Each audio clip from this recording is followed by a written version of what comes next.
parang talaga nagpabuhit yung mga nakapanood na ng trailer na ang ganda ng dating and nangangamoy box office blockbuster. Kamusta na po kayo? It's so nice to see you again, Tito June.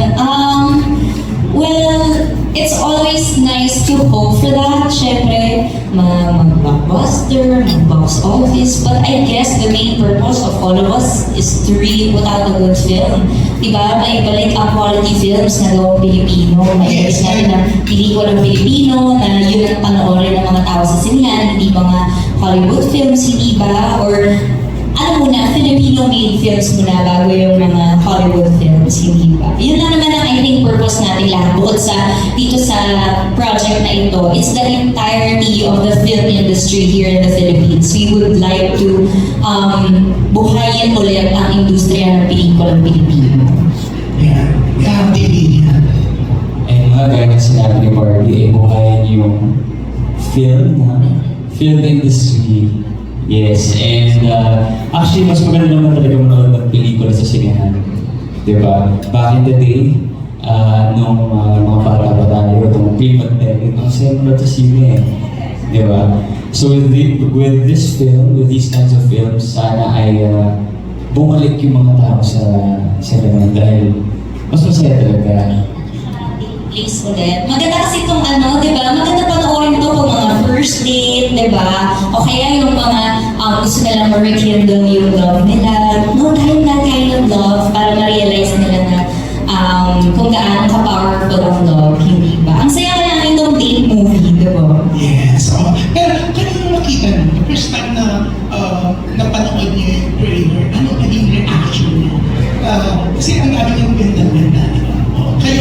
Kayo mismo, sobrang ba kayo na-excite, talagang ganda. Ako, reaction ko, kinilig ako. Kinilig.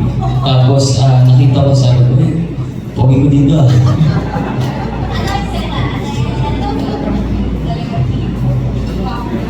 Oo nga, yun kasi parang feeling ko mas less pa yung stress ko last year. Mas pogi na makita. Yun. And, ayun, siya maganda talaga. Napakaganda. And super excited ako dito.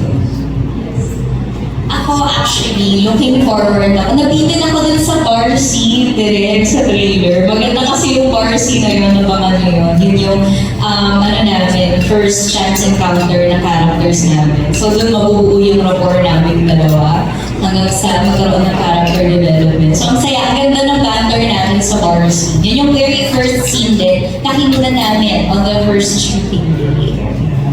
Ang sarap mag-promote, pag ganyan, no? Ang ganda ng feedback. Pag alam mo kung ba yung pelikula, yeah. Sa mga ibang kasama sa movie, like si Miss Arlene, nakita mo is this the first time you saw the trailer or you've seen it before? I've seen it before. In fact, I saw it on Instagram through Direct Capiz, I had to comment ako, Direct, trailer ko lang, kinikilig ako. I will repost this Direct ha. Ganun agad ako. Nakakilig bilang nanay niya. Tapos gano'n nangyari sa anak ko, na-imagine ko yung anak ko, maging ganyan din. Yun ang lahat lumaro agad sa isipan ko bilang ina at in my 50s, na-enjoy ko. What more mga people your age, definitely I will watch this 20 times. In the movie house. In the movie house. So, as ng pelikula